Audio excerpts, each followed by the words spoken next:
आजकल यूथ में बहुत ज़्यादा टेंडेंसी है ये कि जैसे कभी कुछ स्ट्रेस आ गया है लाइफ में, कुछ आ गया तो ओवर ईटिंग चालू हो जाता है। राइट, ये मैंने भी कभी ये टेंडेंसी देखी है। आई एम श्योर बहुत सारे व्यूअर्स ने भी ये झेला होगा, और मेरी सिस्टर ने भी उसका भी ये एक वल्नरेबिलिटी है। तो ये जो ओवर ईटिंग, कंपल्सिव ईटिंग जो डिसऑर्डर है, क्या इसको क्योर कैसे कर सकते हैं? मतलब ये साइकोलॉजिकल कंडीशन है या क्या है? यस, एकदम साइकोलॉजिकल कंडीशन। आप कैसे अपने गुस्से से कोप करते, कैसे अपनी खुशियों को मनाते हो, कैसे, मतलब बहुत सारी चीजें हैं। जैसे coping mechanism, let me smoke, go for a smoke outside, या चलो अल्कोहल ज्यादा ले लिया।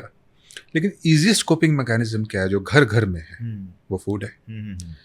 तो फूड को आजकल हम एक कोपिंग मैकेनिज्म की तरह यूज करने लग गए हैं। फ्रस्ट्रेशन है, अकेलापन है, सक्सेस है, फेलियर है, साइकोलॉजिकल इश्यूज है। तो वो जैसा आपने बताया कि dopamine, it gives a release of dopamine and a sense of happiness immediately. तो हम उसको कोपिंग मैकेनिज्म की तरह यूज करने लग गए हैं। और इस कोपिंग मैकेनिज्म की मैं खुद के ऊपर एक एक्सपेरिमेंट की आपसे बात करता हूँ। मैं बहुत व्हाट्सएप, फेसबुक वगैरह नहीं देख पाता हूँ, बस एक दिन में थोड़ा बहुत देख लिया। पर एक दिन फ्री था और मुझे लगा कि ये फेसबुक में थोड़ा स्क्रॉल कर रहे थे हम भी, तो मैंने काफ़ी सारे वीडियो देखे उस दिन। और शाम को मैंने रियलाइज़ किया कि जो मैंने वीडियोस देखा वो मैक्सिमम फूड रिलेटेड था, जबकि मैं ऐसा फूडी नहीं हूँ। और बहुत सारे अच्छे वीडियो थे जिनका व्यूज़ था 500-800, पर फूड रिलेटेड वीडियो में जो सिंपल कोई एक बंदा ऑमलेट बना रहा था, ऑमलेट बनाना तो मेरे को लगता है हर घर के बच्चों को आता होगा जो खाते हैं, उसको भी 4,000 नहीं, कुछ 40,000 व्यूज थे। 40,000। सो आप खुद सोचिए, मैं भी रुका था उस पर। See, I am not telling you a lie, मैं रुका था। वो आपको घर में फटाफट पनीर की अच्छी सब्जी बनाना सिखाएं, इस तरह का कुछ वीडियो था। मैं रुका था उस पर और मैंने उसको देखा था। और मैं किसी वीडियो को इतनी देर तक नहीं देखा जितनी देर तक इस वीडियो को देखा। So you know how things are going, in what direction, how things are educating people in wrong direction or right direction. I would not say that.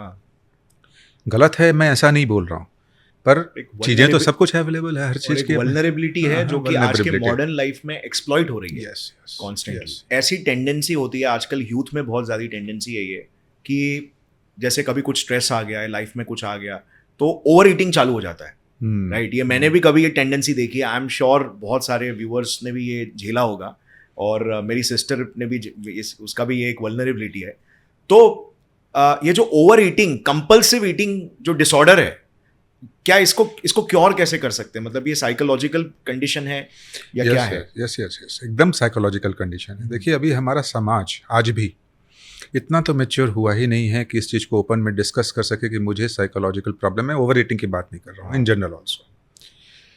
तो इस चीज़ का एक्सेप्टेंस कि एक साइकोलॉजिकल प्रॉब्लम हो सकती है और इसका ट्रीटमेंट पॉसिबल है, तो है, यस है।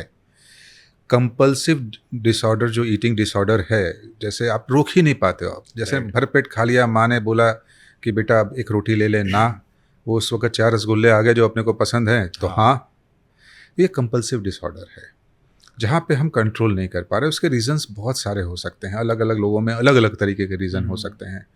आपको नहीं पता स्कूल में बच्चे के साथ क्या हुआ, उसको सोचता सोचता वो ओवर ईट कर गया। आज आपके वर्क प्लेस पे क्या हुआ आपको नहीं पता। तो इसमें इनका CPT सेशंस होते हैं साइकोलॉजिस्ट के, जहाँ पे वो पॉइंट थेरेपी देते हैं इनको। पहले प्रॉब्लम समझते हैं कि क्या कारण है, उस प्रॉब्लम को समझ के उनको कुछ एक्सरसाइजेस दी जाती हैं जो उनको एक्सरसाइज करनी है। जैसे मैं आपको बहुत सिंपल बताऊं, मेरी बात करता हूं मैं। चलो, रात को अगर मीठा ना मिले, तो 26 साल के शादीशुदा जीवन में अगर बीवी से कभी इस बात पे बाती हुई तो फिर एक ही बात पे कि मीठा क्यों नहीं।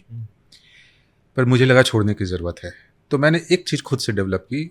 रात को खाना खाने के बाद मुझे मीठा खाने की आदत थी, तो खाना खाने के बाद मैं घर से बाहर चला जाता था वॉक के लिए, जो मेरा रूटीन नहीं था।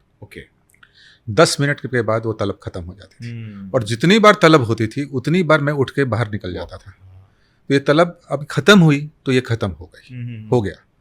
मैं काफ़ी सारे पेशेंट्स को बोलता हूँ कि तुम खाना खाते हो ना, जैसे भूख लगी है 5 रोटी खाए। मैंने बोला एक रोटी को चबा चबा के शांति से खाओ, लेकिन भूख लगी होती तो गुस्सा करते हैं ना कि दूसरा खाना क्यों नहीं आया। वाइफ को ये समझा दिया कि एक रोटी जब देती हो, जब दूसरी देती हो गर्म बना के, उसमें अगर 5 मिनट का गैप है, उस गैप को खाली बढ़ा के 8 मिनट कर दो।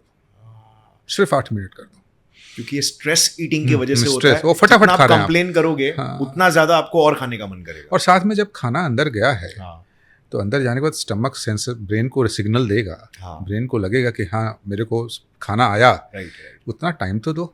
यस यस आप खुद कोशिश करके, जितने भी लोग सुन रहे हैं कोशिश करके देखें, खाएं, चबा के खाएं, शांति से खाएं। पहले अगर आपको 4 समोसे में सेटिस्फैक्शन होता होगा तो अभी शायद 1 से 1.5 में ही हो जाएगा। वक्त दें उसको, चबा के खाएं, शांति से खाएं। बड़ा सिंपल सॉल्यूशंस हैं, पर साइकोलॉजिस्ट यही करते हैं, आपकी प्रॉब्लम की जड़ को समझते हैं, उसको तो एक सॉल्यूशन देते ही हैं कि चलो स्कूल में बुली कर रहे हैं तो क्यों बुली कर रहे हैं, रीज़न क्या है, उसका एक सॉल्यूशन दिया। और ये सॉल्यूशन देने से खाने के ऊपर जो उसका एक बिहेवियरल मॉडिफिकेशन आता है बच्चे का, वो धीरे धीरे अपने आप सॉल्व हो जाता है। तो डेफिनेटली है, क्योंकि पहले ओबेसिटी सर्जरी जब हमने शुरू की थी तब एक सर्जन को तो क्या लेना देना साइकोलॉजिस्ट से, पर अभी मेरी टीम में मेरे पास 2 साइकोलॉजिस्ट हैं, क्योंकि मुझे ये लगता है कि this is a chronic disease and needs a chronic treatment. है सर्जरी करके एक दवा देके आप इसका सोल्यूशन लाइफ लॉन्ग तो नहीं ला सकते। राइट तो this patient has to be addressed life long. Lifestyle change ही हाँ, लाइफ लॉन्ग उनको एड्रेस करना पड़ेगा। और देखिए, किसी की इच्छा नहीं होती कि अपने कंफर्ट जोन से बाहर निकल जाए। बिल्कुल।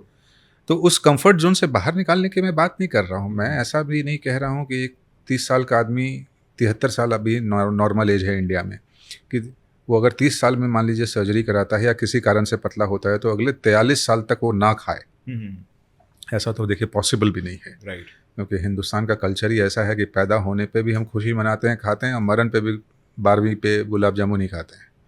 सो khana is in our blood, in our culture, तो उसको तो हम नहीं छुड़वा सकते, बट तरीका तो सिखा सकते हैं। व्हाट टू ईट, मेरे को वो याद आते हैं हमेशा, वाई टू ईट, भूख लगी है तो खाना है, और व्हाट टू ईट, क्या खाना है, ये सिलेक्शन करना हम सबको आना चाहिए।